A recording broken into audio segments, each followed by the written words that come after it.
Shoot.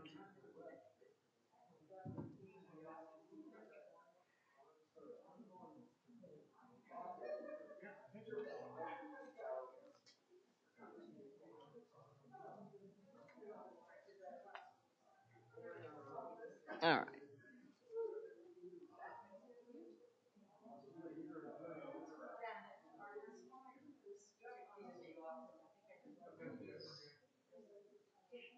Right with you.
It's Bach's birthday.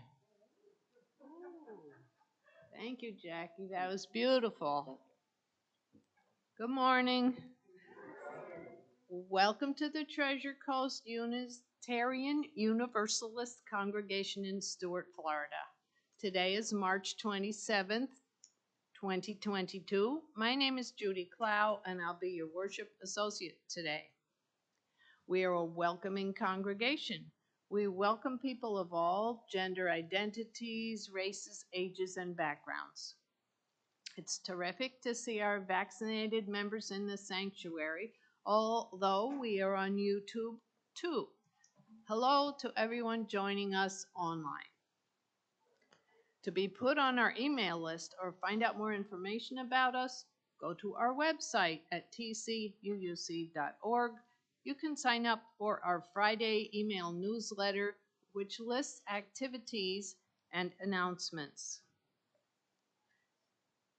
Visitors, if you are comfortable, come up to the microphone and introduce yourself, or if this is not your first time here, you can just say hello from your chair. Do we have visitors? I think mostly these people have been here before, so welcome everyone. Today is our special water ceremony and the new program that we are starting on the fourth Sunday of each month at 12:30, Sharing Our World. Today, Marguerite Gregory will talk about Guatemala, and there's beautiful things so we have show and tell as well. So Marguerite, do you want to stand? I think everybody might know you now. There we go. We made an error in our newsletter. The annual meeting to elect the new board members and to approve the budget is 2 weeks, Sunday, April 10th. Please plan to be here. We need members to vote, and YouTube won't work for that. Also, join us the first and third Tuesdays at Veterans Memorial Park downtown at noon for the brown bag lunch. So please bring your own. On Weeks with 5 Tuesdays, we also meet on the fifth one, so that'll be this week. And you said it was Bach's birthday today? Today is Johann Sebastian Bach's birthday. Wonderful. So you'll be getting an earful. Good. That's great. It is also Yashinozawa's birthday, and Anne's here. Is he here? Anne is here Oh, Anne. to bring wishes back home to Yashi He's 90 today, is that right? Okay. Very good. Happy birthday to Yashi. Next, Saturday, April 2nd, join farm workers, people of faith, students, and consumers of conscience for the Coalition of Immokalee Workers March to End Slavery in the Fields. Last week we had 2 speakers from one of the sponsoring organizations. Here's a flyer. There's more flyers out on the table in the narthex if you're interested. It's at 11:30 in Palm Beach. And thank you to those who helped with this service. Jackie Robbins. Our greeter, who's Bud, oh, there you are. You're not still outside. Hi, Bud. And Fred and Joanne, Fred and Louis are going to be ushering, my husband, Louis. And Joanne and Marguerite have set out food. Karina and Chris are in the back. Karina Poloni and our tech wizard, Chris. There's Chris right here. So thank you. Help us keep going here.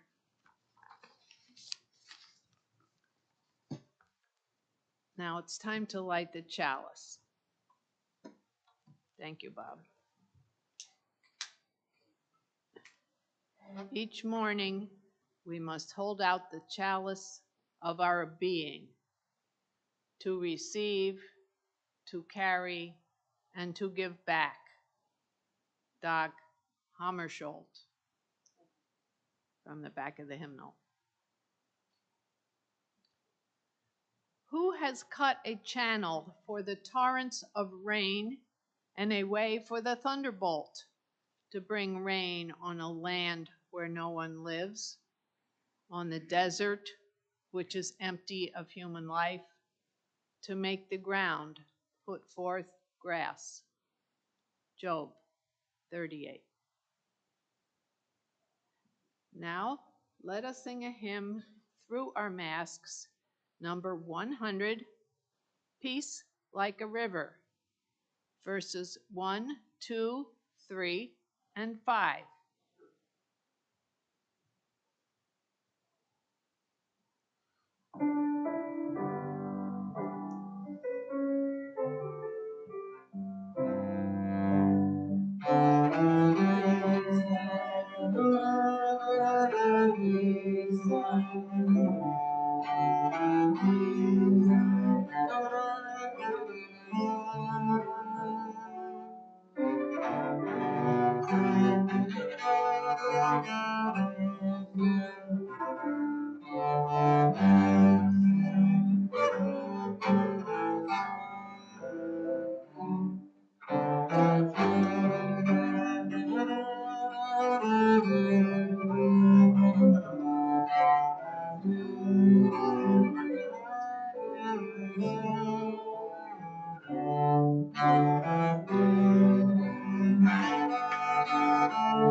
Now let us recite our affirmation, speaking the first verse and singing the second.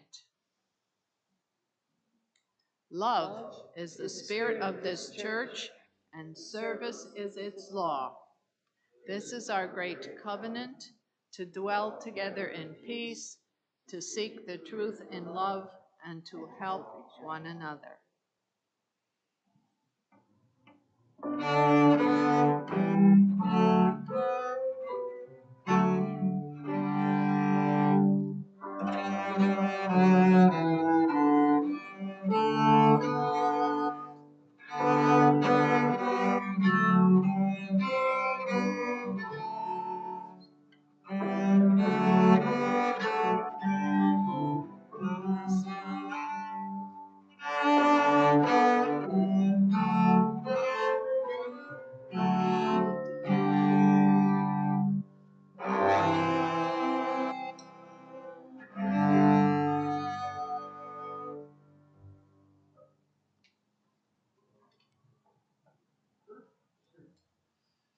This is our time to share matters of joy or concern or sorrow.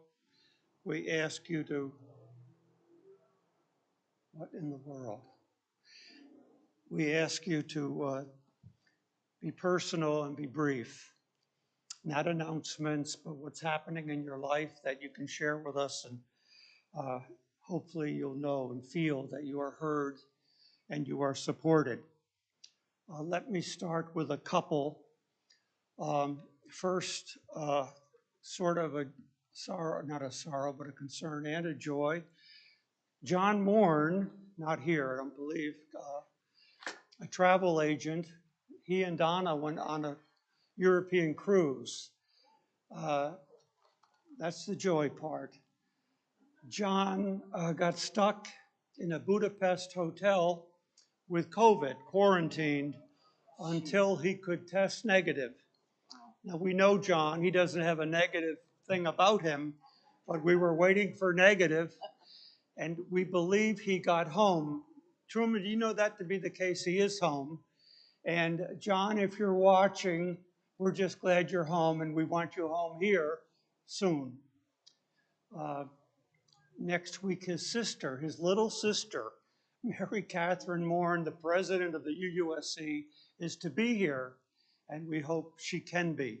She had a little concern, I think, about coming to visit her big brother, but I think I'll hear from her. She'll be here hopefully in presence or by Zoom. Just another matter of great joy and pastoral pride. It gave me great joy when I realized that you all gave $25.25 for the sadness in Ukraine, our donation to the UUSC to help the refugees who are flooding into Eastern Europe. We have felt so helpless about this war going on, and we responded to the UUSC's request to work through congregations there. So you did great. If you didn't get a chance to be part of that, you know, we never get enough. And you can give me a check made out to UUSC or cash, and I will turn that into a check. But like me, I'm sure you have felt awful and helpless about this war. So this is an effort we're glad to be a part of. And I think in one Sunday, we did good. So thank you. Matters of joy or concern, please step to the mic and tell us what you want to share. This is for John, and this is for our efforts for UUSC.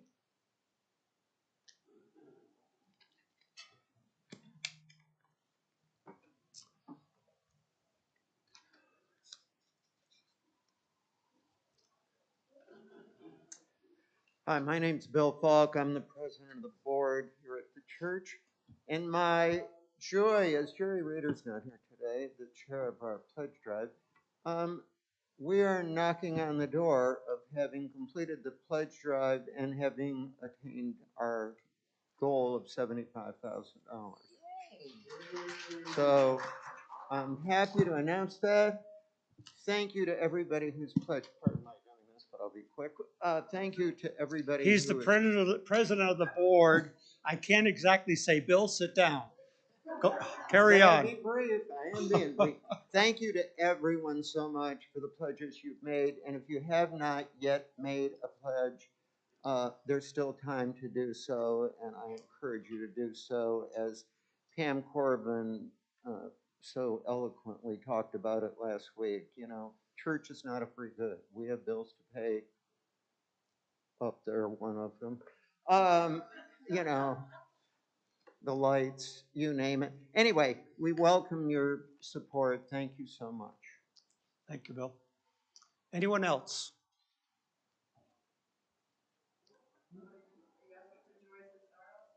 Joys and sorrows. We ask that they be personal. We ask that they be personal and brief.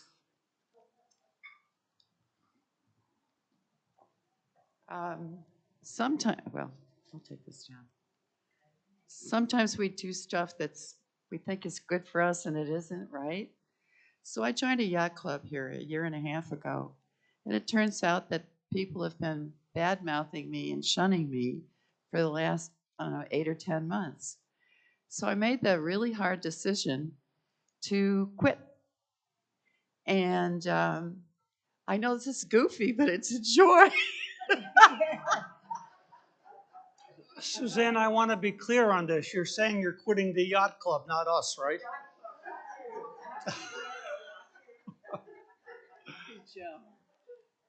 Anyone else?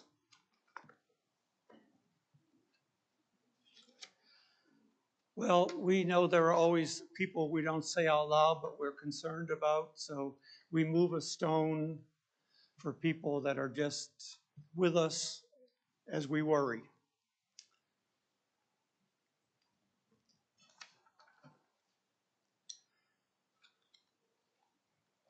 The meditation is by Ralph Helverson, entitled Impassioned Clay. Deep in ourselves resides the religious impulse. Out of the passions of our clay, it arises. We have religion when we stop deluding ourselves that we are self-sufficient, self-sustaining, or self-derived. We have religion when we hold some hope beyond the present, some self-respect beyond our failures. We have religion when our hearts are capable of leaping up at beauty, when our nerves are edged by some dream in the heart. We have religion when we have an abiding gratitude for all that we have received. We have religion when we look upon people with all their failings and still find in them good. When we look beyond people to the grandeur in nature and to the purpose in our own heart. We have religion when we have done all that we can and then in confidence and trust ourselves to the life that is larger than ourselves. Ralph N. Helverson. And now moments of silence.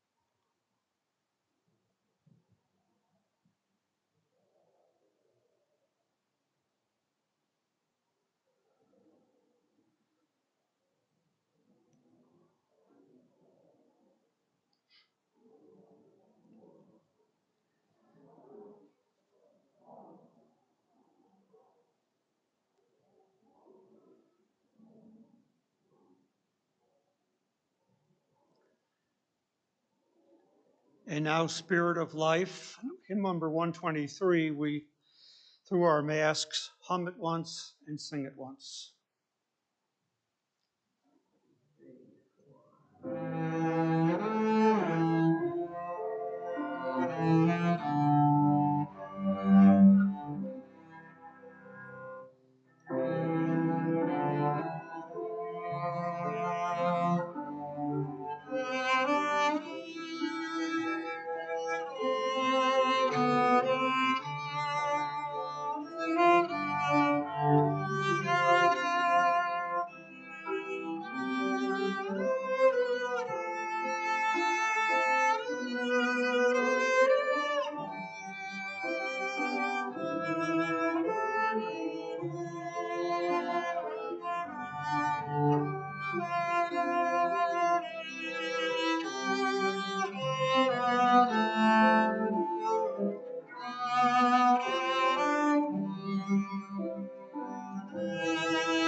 In churches where I've been up north, people would often say, announcing the offering, don't give until it hurts, give until it feels good.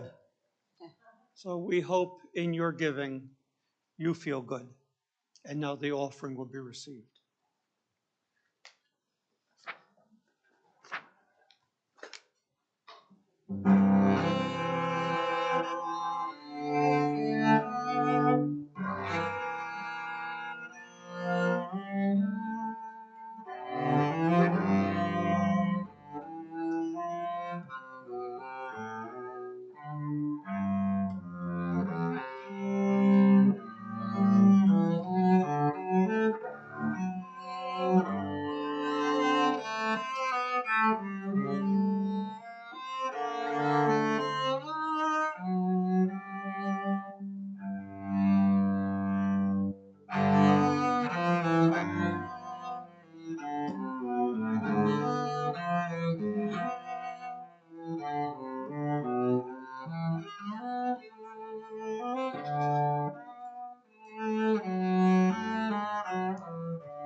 This morning we celebrate the UU water ceremony.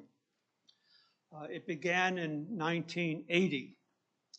Water is an ancient ritual in many religions. Baptism, cleansing, water.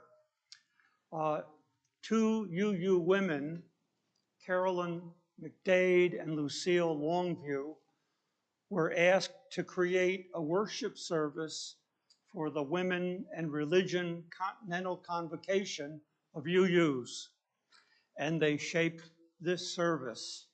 They wrote, "Water is more than simply a metaphor. It is elemental and primary, calling forth feelings of awe and reverence, acknowledging that the ocean is considered by many to be the place from which all life on our planet came. It is the womb of life, and that amniotic waters surround each of us prenatally. We now realize that this worship service was for us a new story of creation. We choose water as our symbol of our empowerment for women, and today for us all. Today we invite you to tell us in a minute where waters empowered you, where you look back and think of places that significantly contributed to your life and resourced you, where waters there were a part of your history. It's a participation sermon. So in a moment, I'm going to invite you to come to the mic and share in a minute what I've just mentioned. How many of you, having been warned of this in the newsletter, are prepared to share that? I just want an idea of how many we'll have. Okay, now I'm going to be the timekeeper, and after a minute, I'm going to thank you. And I hope you will be seated knowing you are thanked and not mad. we don't want this service to be remembered for how long it was. So as you speak, water in this bowl, we've told you, was contributed by Barbara Fugazzotto. Did I get that name right? And as we speak our parts into that mic, the water will be poured symbolically. So the first will be Judy, and then Janet, and then whoever.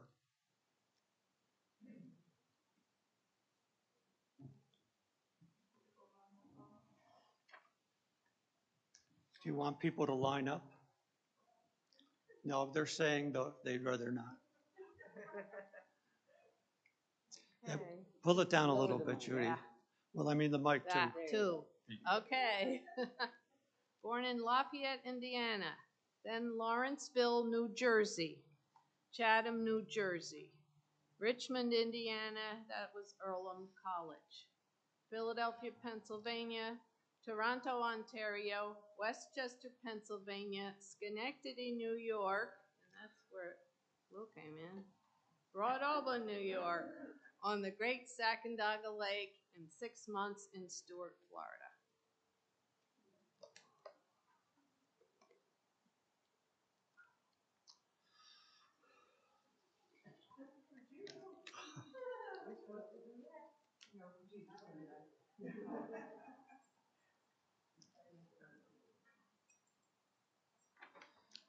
I'm Janet Grote. Los Angeles, Playa del Rey. When I take off from LAX, I can look down on the sand dunes and see the street corner where our house was, past tense. Venice and Inglewood, San Pedro, the Port of Los Angeles, Mayaguez, Puerto Rico at age 15, Provo, Utah, college, Silicon Valley, Campbell, San Jose, Saratoga, and also Ben Lomond in the Santa Cruz Mountains, the redwoods above the valley. Sailboat on the San Francisco Bay, Alameda, and at anchor in Kehi Lagoon, Honolulu, high rise in Honolulu, give me land, lots of land, Missouri Ozarks, and Harrisburg outside of Columbia, Missouri, and here in Florida near Indiantown. Why don't we have 2 or 3 people, no, come on up, Fred. 2 or 3 people line up, in the runway. I don't know why runway comes to mind. But anyhow, we'll just have a runway of 2 or 3 and they'll make for the flow. That doesn't count towards my minute, does it? No, I'm starting you right now. I'm sharing my time with my lovely filly, Ronnie. And I'm going to go up till where I met Ronnie. I was born on a dark, stormy night in Syracuse, New York. Then I went to Baldwinsville, New York. Then I went to Oswego, New York. Then I went to Rochester, New York. Then I went to Lafayette, Indiana. Then I went to Albany, New York. And that's where I met this lovely filly. That was Fred Dembowski. Unfortunately, I'm Ronnie Dembowski. So I'm tired of being a Philly. I was born in Brooklyn, raised on Long Island. Then in my senior year, I went to Cannes, France for a whole summer. Went to Cobleskill, New River, North Carolina, then Schenectady, Latham. Then we lived in Somalia for 2 years. Then we came back to Slingerlands. Then we came to Boynton Beach. Then we went to Louisiana, Hammond, a small town. And now we're in Hope Sound.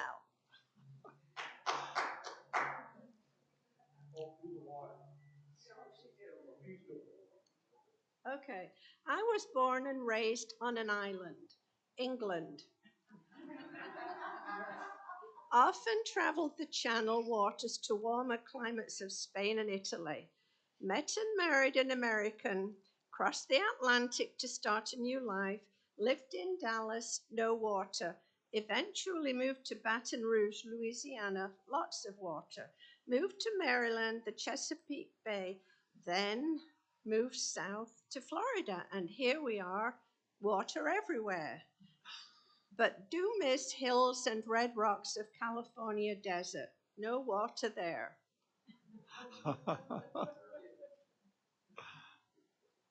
I'm Tia Breeding.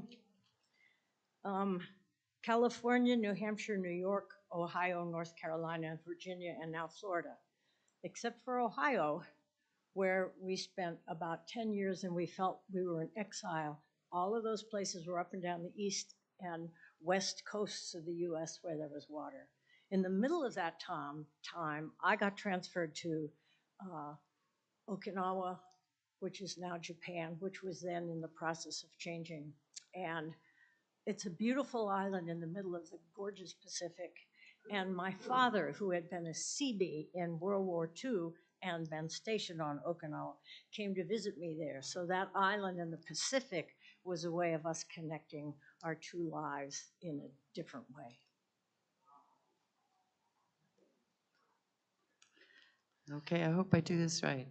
I was born in Hinsdale, Illinois, and for me that represents birth. You know, the breaking of water when your mother gives you life. And Clarendon Hills after that, where I spent my school years in high school.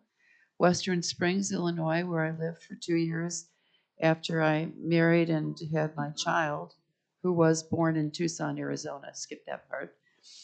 We moved back to Chicago because guess what? Well, first of all, the desert has no water, and I have to tell you, I ached for water.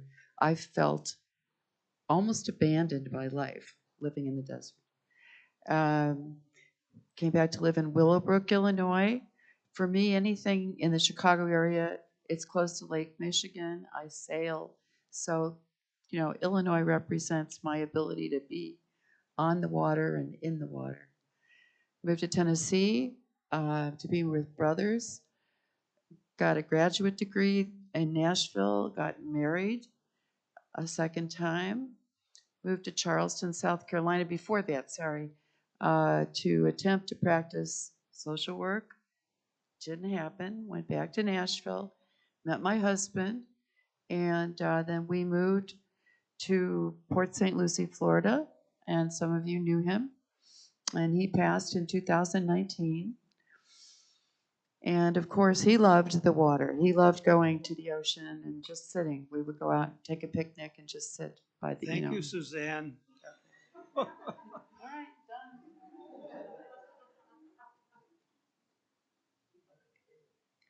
Mary and I live in Bucks County, Pennsylvania, which borders the Delaware River. And that courses through our life in every aspect. It cleanses us, it nourishes us. I've swam in it, water skied in it, fished in it, kayaked in it. It's a very big part of our life, and we love the Delaware River.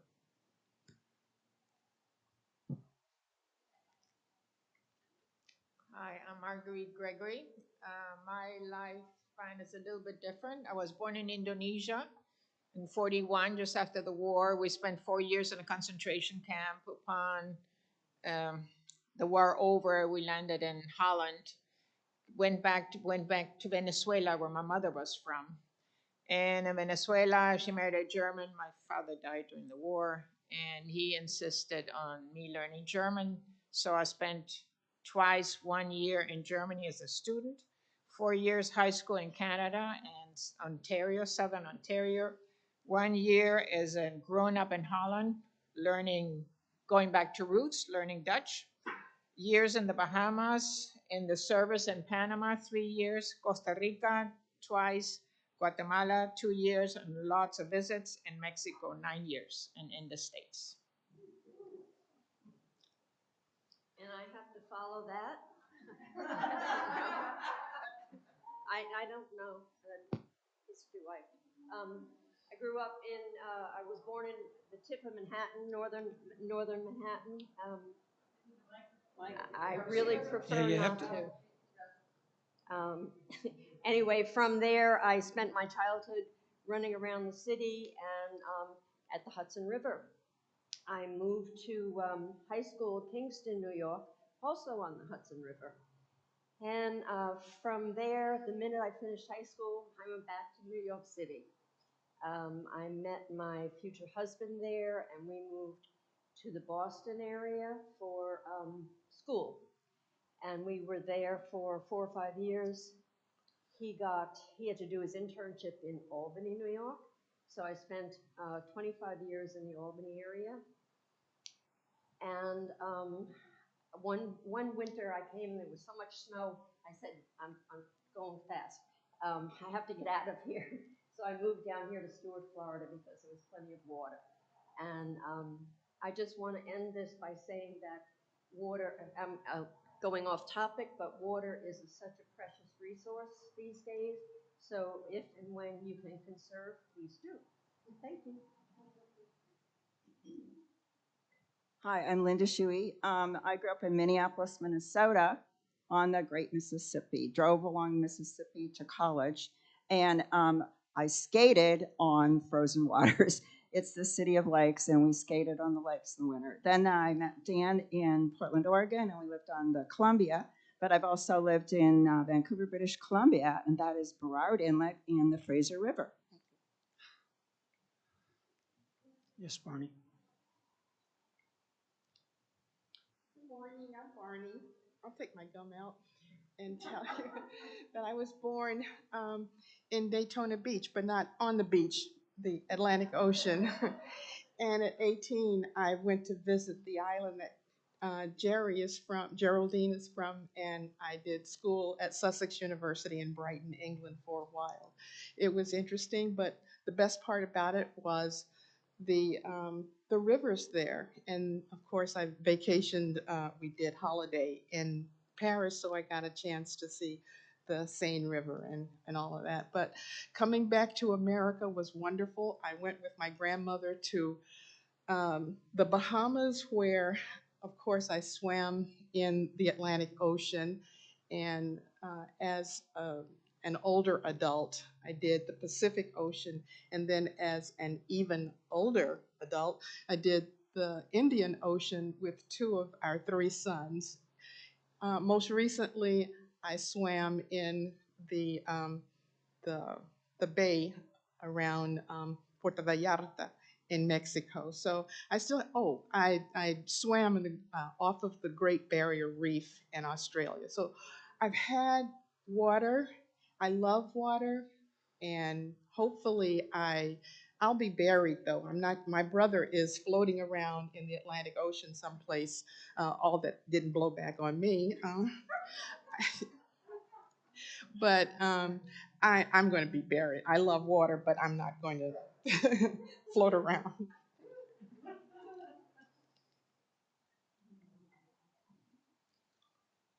Hi, my name is Laura Lesh. I have lived most of my life on Long Island surrounded by water. There's the ocean on one side and the sound on the other, and the pull and the push of the tides, the scent of the ocean is just part of my being. I love visiting the mountains, but it doesn't feel like home unless I'm near the water, which is why Florida works so well. It's just a more beautiful version of the water around Long Island. And even visiting the West Coast, where my sister now lives, and there's lots of water. The water's on the wrong side. But I agree that we need to protect our waters, and that water should be a basic human right for all of us.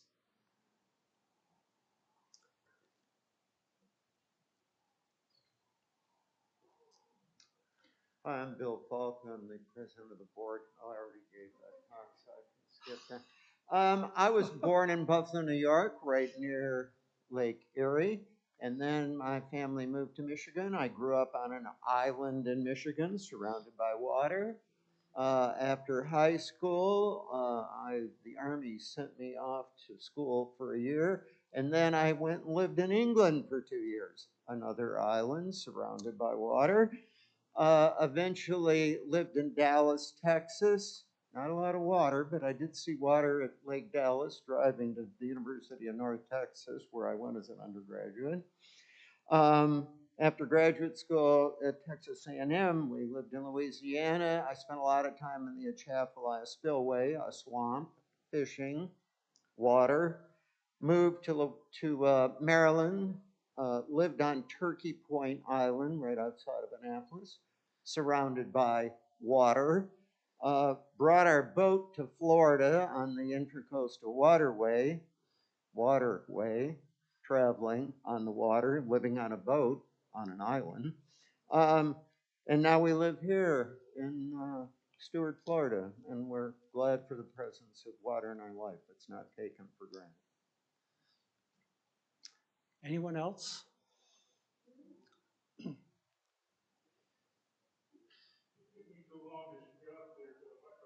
Yeah, you can speak from right there.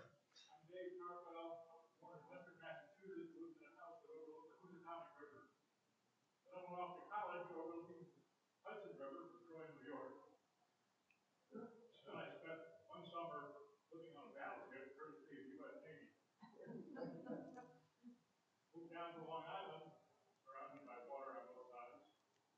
Now I'm in Port St. Lucie, Florida. Anyone else? Please. I'm a visitor. My name is Pat Malone. I have something in common with Reverend here. I think he grew up in Troy, New York. At least that's what my impression. That's where I was born. That's, of course, is where the Hudson River is. That's already been mentioned. In Troy, as a kid, my father would go down to the natural springs that they had there and fill up the jugs with water. And it was a sort of a treat that you don't find too many places. They also have the Posenkill Creek there. As kids, we would go swimming there, and the creek eventually flows into the Hudson River, I believe. So Troy has a lot of water.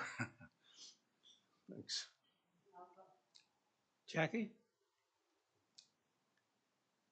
Born in Queens, moved to Brooklyn about the same moment.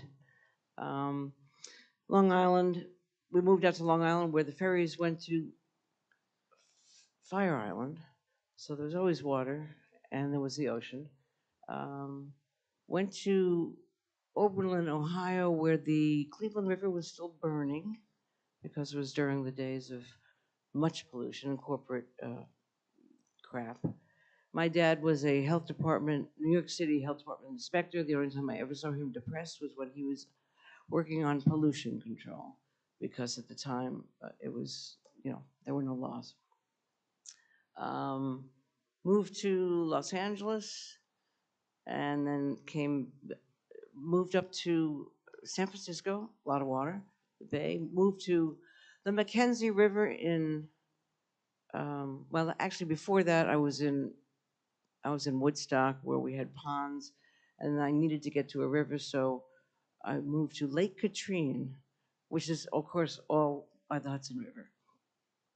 So you had to always cross the Hudson River wherever you were going. And then after Vida, Oregon, I moved up to Seattle. No, I moved back to Berkeley, sorry, the Bay Area again. So from Seattle, which was lots of water, and the San Juan Islands, I moved here. And I am so happy that every night I come home to the ocean. And every morning I wake up to the most magnificent, powerful water in my life. Thank you, Jackie. I'm going to bring this to a close by mentioning two places of water.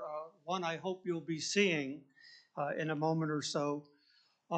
Troy, New York, my area of a lot of water. And this I discovered, Cohoes Falls, only a few years ago. After all those years of growing there and going there to visit my mom, one of my families, my daughters, escaped a reunion and wanted to drive around. And she said, "Dad, that's a beautiful waterfall." And I said, "What and where?" And Cohoes, at least now 2 people here, I'm pretty sure, have seen it and been there. It's in an industrial area. And, it's not Niagara, but it's pretty darn nice, the Cohoes waterfall. Water in my background in Troy, I remember almost drowning it in the river. It somewhat blocked me in my water growth. I spent 4 years in the shallow end of the Troy High Pool, where they tried to teach me, only to conclude I had a mental block, and I blamed an episode in the Hudson River.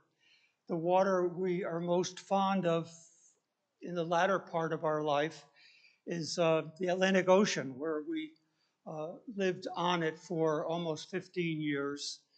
And I have to get theological. Tillich wrote a book on the boundary, that our life is between defining parts of our lives and of the world.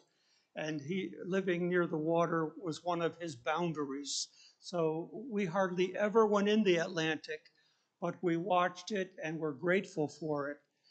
Also, I think of all the mention of water around us, we ought to at least give a nod to the waterfowl that beautify our lives in so many ways. Never mind the promotions here, but anyhow, water, a big part of our bodies, a huge part of our planet, and we certainly want to make part of that, the care of the water, keeping it clean, keeping it for future generations.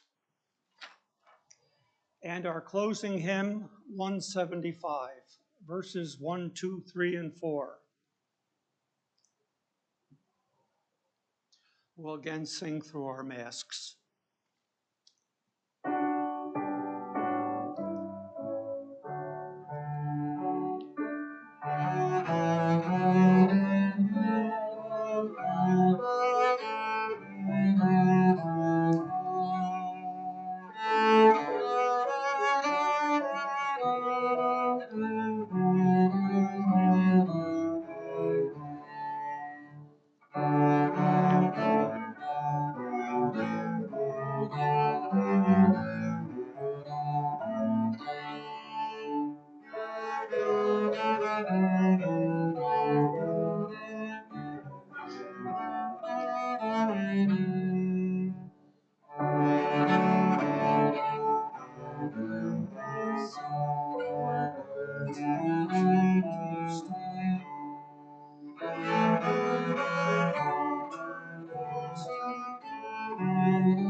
Before the closing words, just a reminder that we're going to begin our group on sharing the world. Would it be fair to say we could do this at 12:15 in Heston Hall? I don't want you to feel like you've had to wait forever. We're actually ending the service a little bit earlier, so we have some time for fellowship. We'll convene there when Marguerite calls us, I guess. Closing words, Thich Nhat Hanh. Water flows from high in the mountains. Water runs deep in the earth. Miraculously, water comes to us and sustains all life. Water and sun green these plants, when the rain of compassion falls, even a desert becomes an immense green ocean. Thich Nhat Hanh.